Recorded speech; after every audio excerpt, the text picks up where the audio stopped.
नमस्कार दोस्तों and very good morning. मैं सतीश टीम सुपर 33 से। जैसा कि ज्योग्राफी में काफ़ी वीडियोस मैं आपको दे चुका हूं, मैंने पॉलिटी के ओपनिंग कर दी थी, इंट्रोडक्शन चल रहा था। लास्ट वीडियो में मैंने इंट्रोडक्शन दिया था, उसी की अगली कड़ी में हम देखेंगे क्या मुझे पढ़ना है। तो इंट्रोडक्शन अगर 50% इंट्रोडक्शन हो गया था, 50% बचा था, जो भी मैं कंप्लीट कर देता हूँ। और इसके बाद आज से लगातार आपको क्रमबद्ध डेली एक वीडियोस मिल जाएगा मेरा। बीच में इधर एक हफ्ते आपको कोई वीडियोस मेरा नहीं मिला, इसके लिए माफ़ी चाहेंगे। कुछ ना कुछ समस्याएं हर व्यक्ति के साथ लगी रहती है, तो कुछ एक हफ्ते के लिए कुछ डिस्टर्बेंस था, इसलिए मैं वीडियो अपलोड नहीं कर पाया। लेकिन आज से आपको डेली वीडियोस मिल जाएंगे। तो चलिए फिर से शुरू करते हैं एक बार।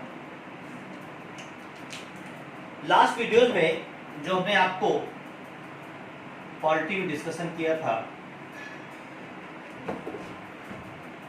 जी, पॉलिटी में हम लास्ट वीडियोस में भाग 1, 2, 3, 4 एंड 4 का यहां तक डिस्कशन कर चुके थे। भाग 1 बता चुका हूं, संघ एवं राज्य क्षेत्र। भाग 2 नागरिकता। भाग 3 मूल अधिकार, जो कि अमेरिका से लिए गए हैं। नागरिकता ब्रिटेन से लिए गए हैं। भाग 4 राज्य के नीति निर्देशक तत्व, जो कि आयरलैंड से लिए गए हैं। भाग 4 का मैंने बताया था मूल कर्तव्य की बात की, और अक्सर एग्जाम में मूल कर्तव्य से क्वेश्चन आ ही जाता है कि मूल कर्तव्य भारतीय संविधान के किस भाग में है। तो मूल कर्तव्य भारतीय संविधान के 4 का में। अब उसी के बाद नेक्स्ट भागों की बात करें, आपको अगला भाग जो तैयार करना है, भाग 5।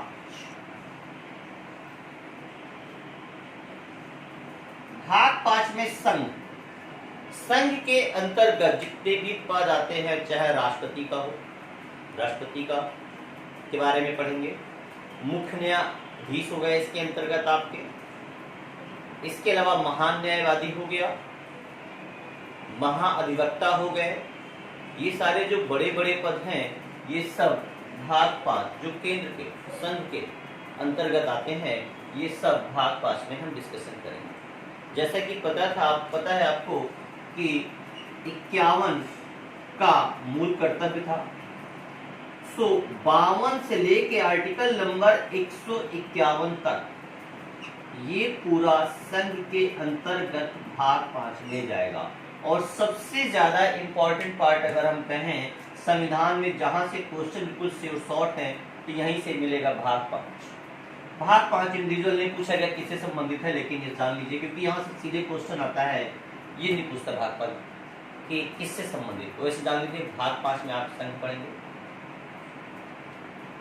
नेक्स्ट भाग कौन आता है? 6, 7, 8, 9, 10, 11। भाग 6 में आप राज्य के बारे में पढ़ेंगे। भाग 6 राज्य। अब राज्य में क्या? राज्यपाल का पद हो गया।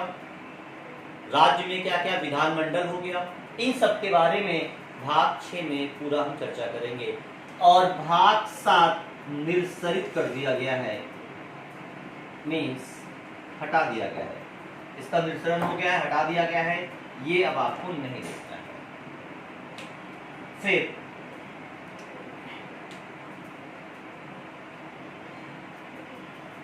आगे आएंगे भाग 8 संघ राज्य क्षेत्र। संघ राज्य क्षेत्र जो केंद्र शासित क्षेत्र है, जहां पर केंद्र का नियंत्रण होता है, वहां उसके द्वारा चलाए जाते हैं, जैसे दिल्ली, पुदुचेरी, अंडमान निकोबार द्वीप, दादर नगर हवेली। इन सबको हम भाग 8 में चर्चा करेंगे। भाग 9 की बात करें आप, भाग 9 एग्जाम में काफी पूछा जाता है। और दोस्तों ये है आपका पंचायत। पंचायत के बारे में जितनी जानकारी लेंगे भाग 9 में। और भाग 10 है अनुसूचित जात एवं अनुसूचित जनजाति जितना क्षेत्र आता है उसमें कैसे प्रशासन होना है, वो सब आपका तो SC एंड ST क्षेत्र जो होता है, इसके बारे में भाग 10 में हम चर्चा करेंगे। अब इसी में भाग 9 में बाद में संविधान संशोधन द्वारा कुछ और चीजें जोड़ी गई हैं, देख लीजिए। ऐसे भाग 9 का जोड़ा गया है दोस्तों, और भाग 9 का जोड़ा गया है। 9 का और 9 का भी एग्जाम में बहुत पूछता है, तो 9 का में हम डिस्कस करेंगे। इसके अंतर्गत है नगर पालिका। तो क्वेश्चन पूछता है भारतीय संविधान में, ये मिलान के लिए अक्सर आता है, नगर पालिकाओं के बारे में जो भी है टर्म एंड कंडीशन, कैसे क्या है, कैसे क्या सिस्टम चलता है, वो किस भाग में है, भाग 9 का में है। और भाग 9 का आपको बताएगा सहकारी समितियों के बारे में, सहकारी समितियों के बारे में। तो याद कर लीजिए, 8 संघ राज क्षेत्र, 9 पंचायत, मोस्ट इंपॉर्टेंट है पंचायत, अक्सर आता है पंचायत के बारे में। फिर 9 का और 9 खा। इसके बाद आ जाइए 10, बता ही चुका हूं आपको, SC ST संबंधित आ जाता है।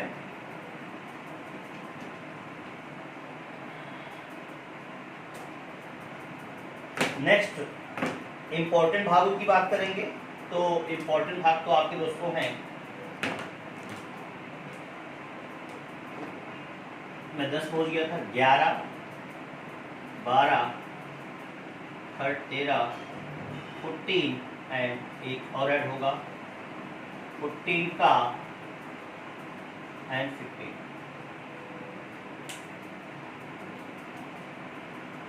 इसमें सबसे ज्यादा जो पेपर पूछा गया है 15 पूछा गया है, जो कि निर्वाचन है। निर्वाचन के बारे में जितना सब कुछ दिया गया है वो 15 है। तो 15 भाग 15, ये सारे भाग हो गए आपके लगातार। भाग 15 परीक्षा की दृष्टि से बहुत इंपॉर्टेंट आपके लिए दोस्तों। भाग 14 एग्जाम में बहुत पूछा गया है, इसको आप तैयार करेंगे। क्या है? संघ एवं राज्यों के अधीन सेवाएं, संघ एवं राज्यों के अधीन सिविल सेवाएं, जो सिविल सर्विसेज का पूरा है वो सब 14 में आएगा और ये 15 में। और 14 का इसमें अधिकरण, जो ट्राइब्यूनल्स गठित कर दी जाती हैं समस्याओं के निदान के लिए, जब सरकारी ही तंत्र में आपस में या राज्यों में आपस में कुछ डिस्प्यूट होता है तो कुछ ट्राइब्यूनल्स को अधिकरण कर दिया जाता है। कुछ कह सकते हैं जब डिपार्टमेंट के बीच ही झगड़ा होता है, सरकारी एम्प्लॉय के बीच झगड़ा हो जाता है, तो उनकी समस्याओं की निदान उस ट्राइब्यूनल्स अधिकरण बना दिए जाते हैं। उनके बारे में हम 14 का डिस्कशन या अन्य कोई समस्या है उनको सॉल्व आउट करने के जो अधिकरण ट्राइब्यूनल्स बनाए जाते हैं उनको 14 का में रखा गया है। नेक्स्ट अब बचता हमारा कौन कौन सा? 11 देखिए, केंद्र राज्य संबंध। केंद्र और राज्यों के बीच कैसे संबंध होते हैं, कैसे होने चाहिए, इन सब के बारे में भाग 11 आपको बताएगा। और 12 में है वित्त और 13 में है व्यापार।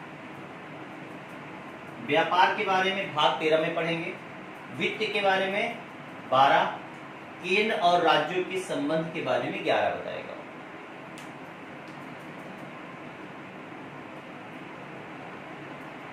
इन सब में अगर आप कुछ नहीं पढ़ते हैं तो 14 और 15 तो मोस्ट इंपॉर्टेंट है। इस भाग को रट लीजिए कि 14 भाग किससे संबंधित है और 15 भाग किससे संबंधित है। आगे आइए, नेक्स्ट भागों की बात करेंगे तो आपका है 16, 17, 18, 19, 20 पहले देख लो। इसमें सबसे इंपॉर्टेंट दोस्तों है, इस बार की परीक्षा जो आया भी था 20, संविधान संशोधन। अक्सर संविधान में संशोधन लगा रहता है, तो संशोधन कैसे होगा इन सब के बारे में भाग 20 बताएगा आपको। इसके अलावा ये और ये बहुत इंपॉर्टेंट है परीक्षा के दृष्टि से, और ये भी है, क्या है देख लीजिए, ये है भाषा और ये है आपात। भाग 18 में आपातकालीन उपबंध 352 से 360 आर्टिकल, मीन्स आर्टिकल नंबर 352, 53, 54, 55, 56, 57, 58, 59, 60 ये सभी आपातकाल के अंतर्गत हैं और आपातकाल के बारे में भाग 18 में हम चर्चा करेंगे। और भाषा के बारे में भाग 17 में, भाषा के बारे में भाग 17 और 16 कुछ वर्गों के लिए विशेष उपबंध, कुछ वर्गों के लिए विशेष उपबंध रखे गए हैं भाग 16 में। अगर पूछा जाए कुछ विशेष वर्ग होते हैं, आप कह सकते हैं उनके लिए इसमें उपबंध बनाए गए हैं कुछ वर्गों के लिए। आगे आइए, अब हमारा कौन सा बचा दोस्तों?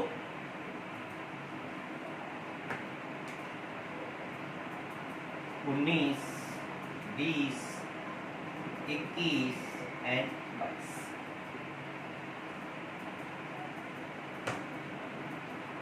बीस बता ही चुका हूं, संविधान संशोधन। 21 मोस्ट इंपॉर्टेंट है। क्यों है? क्योंकि आपका जो 370 काफी चर्चे में रहा, जम्मू कश्मीर से हटाया गया, वो इसी के अंतर्गत आएगा। तो इस बार आने वाले किसी भी एग्जाम के लिए भाग 21 100% इंपॉर्टेंट है दोस्तों। 19 प्रकीर्ण है, 22 नामों का संक्षिप्तीकरण है, नाम में जो चेंजेस संक्षिप्तीकरण नाम पर नीचे करते हैं, तो ये पूछा नहीं जाता ज़्यादा, ये भी आता होता है एग्जाम में। आपको देखना है 370 कुछ अस्थाई, कुछ अस्थाई संक्रमणकालीन उपबंध। कुछ इसमें ऐसे उपबंध हैं जो अस्थाई हैं, जो कभी भी हटाए जा सकते हैं। तो इसमें अगर इसी के अंतर्गत 370 एक अस्थायी उपबंध का कंडीशन थी, इसलिए उसको हटा दिया गया और कोई फर्क नहीं पड़ा। उसमें नाम ही है कुछ अस्थायी संक्रमणकालीन उपबंध। कुछ अस्थायी संक्रमणकालीन उपबंध कंडीशन थी, तो अस्थायी था, हटा दिया गया, क्या दिक्कत है? तो 370। तो दोस्तों इस प्रकार आपके 22 भाग कंप्लीट होते हैं। 22 भागों को आप एक बार में याद नहीं कर पाएंगे, लगातार मेरे साथ रिवीजन करते रहिए, मैं आपको याद करा दूंगा। फिर से देखिए कौन कौन से भाग आपको मोस्ट इंपॉर्टेंट देखने हैं। 2 नागरिकता, 3 याद करिए मूल अधिकार, 4 राज्य के नीति निर्देशक तत्व, ये इंपॉर्टेंट है। 4 का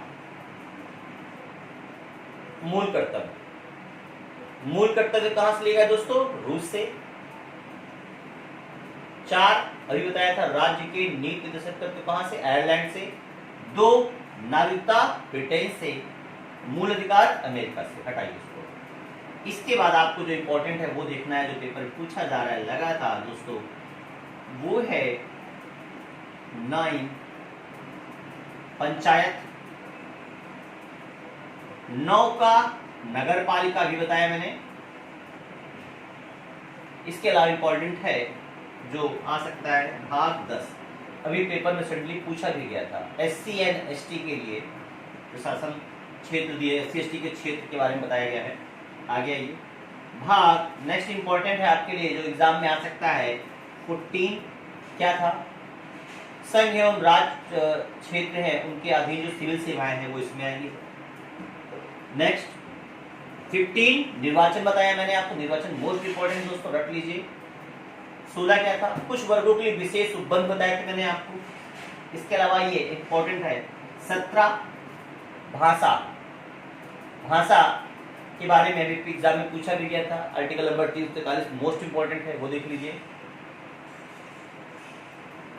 18 आपातकालीन उपबंध है। इसके अलावा 20 संविधान संशोधन आपको रखना है और 21 कुछ अस्थायी उपबंध दिए गए हैं, संगमकालीन है, जो कि टेम्परेरी है। 370 को लेकर के भाग 21 मोस्ट इंपॉर्टेंट है, रट लीजिए, परीक्षा में 100% मिल जाएगा दोस्तों। चलिए इसको हटाते हैं। नेक्स्ट टॉपिक डालिए आप लोग, अनुसूचियां। तो दोस्तों आपने नेक्स्ट हेडिंग डाली होगी अनुसूची। भागों की बात, अनुसूची की बात करते हैं। इन दो टॉपिक को तैयार करिए, 1 नंबर आपका शॉर्ट एग्जाम में मिल जाएगा। अनुसूची देखिए, क्वेश्चन दो तरीके मूव कराता है। भारतीय संविधान, भारत के मूल संविधान में कितनी अनुसूचियां थी? तो मूल संविधान की बात करें, जब हमारा संविधान बना था तो उस समय भारतीय संविधान में 8 अनुसूचियां दर्ज की गई थी। वर्तमान में ये 8 से 12 हो गई हैं। तो जो ये इधर की अनुसूचियां हैं 1 से लेके 8 तक, ये भी यही अनुसूची उस समय थी जब हमारा भारतीय संविधान बनकर तैयार हुआ है। पहली अनुसूची क्या है? पहली अनुसूची में राज्य एवं संघ राज क्षेत्रों के बारे में चर्चा की गई है, के विषय में बताया गया है। दूसरी में राष्ट्रपति का पद हो गया, उपराष्ट्रपति का पद हो गया, महान न्यायवादी हो गया, इन सब के बारे में चर्चा की गई है। वेतन भत्ते कैसे क्या होंगे। और तीसरे में शपथ की बात की गई है कि इनका शपथ ग्रहण कैसे कराया जाएगा। मात्र एक शपथ ग्रहण राष्ट्रपति का इस अनुसूची के अंतर्गत नहीं है। उसका आपको जब राष्ट्रपति का आर्टिकल पढ़ाएंगे तो वहां मिलेगा कि राष्ट्रपति को शपथ ग्रहण कैसे कराई जाती है। तो पर्टिकुलर आर्टिकल नंबर है 59। तो राष्ट्रपति का जो शपथ ग्रहण होता है आर्टिकल नंबर 59 के तहत होता है। लेकिन अन्य सभी जितने पदाधिकारी हैं, चाहे वो हम महान न्यायवादी की बात करें या और जो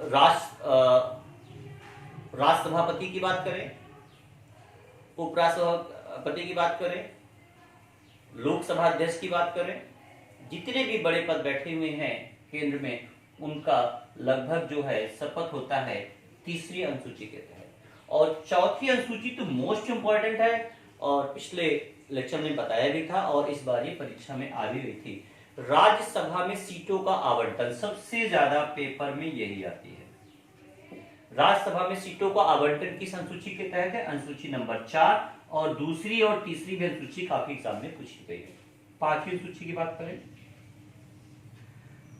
5वीं अनुसूची जो आपके क्षेत्र होते हैं SC एंड ST क्षेत्रों में प्रशासन के बारे में बताया गया है कि SC ST क्षेत्रों में प्रशासन कैसे होगा, कैसे कराया जाएगा। ठीक, नेक्स्ट आइए 7वीं अनुसूची की बात करें। 7वीं अनुसूची मोस्ट इंपॉर्टेंट है। क्यों इंपॉर्टेंट है? क्योंकि छठी अनुसूची इस बार पीसीएस की परीक्षा में आ गई थी और ये भी ऑलरेडी आपको मैंने, अगर आप मेरे ऑफलाइन क्लासेस में थे तो मैंने साहित्य एग्जाम के पहले आपको बताया भी था। इसका शॉर्टकट भी मैंने बताया था कि छठी अनुसूची में विशेष राज्य, एक शॉर्टकट दिया था अमे मित्र। 4 विशेष राज्यों को रखा गया है, उन्हीं के बारे में बताया गया है कि यहाँ पे कैसे क्या चलेगा। अब आपको देखना है वो कौन कौन से राज्य हैं। मी से मिजोरम, त्रा से त्रिपुरा, आ से असम, में से मेघालय, आ से असम, में से मेघालय, मी से मिजोरम, त्रा से त्रिपुरा। तो इन 4 राज्यों को इसमें रखा गया हुआ है छठी। तो क्वेश्चन इस बार जो आया था आयोग में ऐसे आया था कि छठी अनुसूची में के अंतर्गत कौन सा राज्य नहीं आता है। तो इसमें से 3 ऑप्शन दिया था, त्रिपुरा भी था, मिजोरम भी था, मेघालय भी था, एक अन्य कोई राज्य अगर हम डाल दें नागालैंड। तो दोस्तों नागालैंड छठी अनुसूची में नहीं है। छठी अनुसूची के राज्यों को याद करने का सबसे अच्छा मेरा तरीका आप पकड़ लीजिए दोस्तों, कभी नहीं भूलेंगे, अमे मित्र। क्या है दोस्तों? अमे मित्र। आ से असम छठी सूची में है, मे से मेघालय, मी से मिजोरम, त्रा से त्रिपुरा, ये आपकी छठी सूची में आने वाले विशेष राज्य हैं। 7वीं सूची में कुछ खास विषय रखे गए हैं, संघ सूची के, राज्य सूची के एंड समवर्ती सूची में इनकी चर्चा की गई है। इसके अलावा 8वीं अनुसूची बात करती है भाषाओं के बारे में कि हमारे यहाँ भारतीय संविधान में कितनी भाषाएं हैं? 22 भाषाएं हैं भारतीय संविधान में। इसके बारे में बताया गया है यहां तक में देखा जाए सबसे इंपॉर्टेंट अनुसूची आपकी चौथी थी, छठी थी जो लगातार एग्जाम में आ रही है, दूसरी और तीसरी, इनको बिल्कुल आप रट लें। सेकेंड बता चुका हूं, थर्ड फोर्थ सिक्स। अब ये चार अनुसूची जो बाद में संविधान संशोधन के द्वारा जोड़ी गई हैं, 9, 10, 11 और 12, ये भी इंपॉर्टेंट है। कैसे? नवी अनुसूची, भारतीय संविधान में संशोधन के द्वारा जो सबसे पहली अनुसूची जोड़ी गई वो नवी अनुसूची थी। नवी अनुसूची के अंतर्गत कुछ अधिनियमों व विनियमों का मान्यकरण किया गया है और भूमि सुधार संबंधी जो अधिनियम आया था वो इसी में है, नवी सूची में है। तो ये 1951 में पहला संविधान संशोधन, ये कौन सा था? पहला संविधान संशोधन था आपका, पहला संविधान संशोधन के द्वारा। फिर 10वीं अनुसूची में जो चर्चा की गई है, दल बदल संबंधी जो कानून आया है, किसमें है? 10वीं और किस संविधान संशोधन द्वारा? 52वें। पूछा जाता है 52वें संविधान संशोधन द्वारा कौन सी अनुसूची जोड़ी गई है दोस्तों? 10वीं जोड़ी गई है। पहले संविधान संशोधन से 9वीं जोड़ी गई है और फिर आती है 11वीं, और 11वीं अनुसूची आपकी किससे संबंधित है? पंचायत। 11वीं अनुसूची में पंचायत की शक्तियों के बारे में बताया गया है और 11वीं अनुसूची आपके जोड़ी गई है 73वें संविधान संशोधन के द्वारा। तो क्वेश्चन पूछेगा 11वीं अनुसूची किस संविधान संशोधन से जोड़ी गई? 73वें। 73वां संविधान संशोधन 1992 में चालू हुआ और लागू हुआ 1993 में। 24 अप्रैल 1993 में लागू हुआ, इसीलिए पंचायत दिवस हम 24 अप्रैल को ही मनाते हैं। क्वेश्चन पूछा था पंचायत दिवस कब मनाया जाता है दोस्तों? 24 अप्रैल। यह वन लाइनर बढ़िया क्वेश्चन एग्जाम में आ चुका। पंचायती राज व्यवस्था कब लागू हुई? 24 अप्रैल 1993 में। देख लीजिए किस संविधान संशोधन से? 73वें। किस अनुसूची में? 11वीं। और लास्ट में 12वीं अनुसूची थी नगर पालिका। तो 12वीं अनुसूची का संबंध किससे है? नगर पालिका से है। किस संविधान संशोधन के द्वारा? 73 के बाद 74वां। सो लगातार ये मिलान के लिए एग्जाम में आ रहा है कि नगर पालिका किस अनुसूची के अंतर्गत है? 12, पंचायत 11, दल बदल 10 और भूमि सुधार संबंधी 9। या पलट के आएगा कि 52वां संविधान संशोधन किससे संबंधित है? दल बदल से है। 73वां किससे संबंधित है? पंचायत से है। और 74वां किससे संबंधित है? नगर पालिका से है। तो दोस्तों यह एक अच्छा टॉपिक था, अनुसूची और भाग। इसको आप रट लीजिए, 1 नंबर किसी भी परीक्षा में आप इजिली पा सकते हैं। लगातार बीच बीच में मैं लेक्चर में इसका रिवीजन कराता रहूंगा ताकि आपको लर्न हो जाए। तो अगर पार्टी आपको टफ लग रही है, मेरे साथ चलिए, मैं आपको क्लास में ही लगभग इसको याद करा दूंगा। और खास बात है सिलेबस बहुत ज्यादा है, मेन हमें ये देखना है कि इस टॉपिक से आता कितना है। तो जितना मैंने जिन क्वेश्चन को बार बार रिपीट किया है, लगातार परीक्षा में वही प्रश्न पूछे जा रहे हैं, चाहे वो 9वीं, 10वीं, 11वीं, 12वीं, मोस्ट इंपॉर्टेंट है, रट लीजिए। इनके संविधान संशोधन रट लीजिए, 2nd, 3rd and 4th and 6th अनुसूची रट लीजिए। भाग बता ही चुका हूं, इन्हीं से क्वेश्चन 100% आपको मिल जाएगा। तो आज के लिए इतना ही। लाइक करिए, दोस्तों को सजेस्ट करिए, वो भी सब्सक्राइब करें और घर पे बैठ के पढ़ाई करें, सुरक्षित रहें, क्योंकि कोरोना का काल लगातार बढ़ता हुआ चला जा रहा है। ऑफलाइन क्लासेस की अब उम्मीदें आप छोड़ दीजिए, मुझे लगता है कि ऑफलाइन क्लासेस हो पाएंगी। सो प्लीज़ ऑनलाइन ही पढ़ते रहिए, जीवन है तो सब कुछ है। अगर बीमारी से ग्रसित हो गए, कोई समस्या हो गई, तो फिर इस पढ़ाई का कोई मतलब नहीं रह जाएगा। जय हिंद, जय भारत।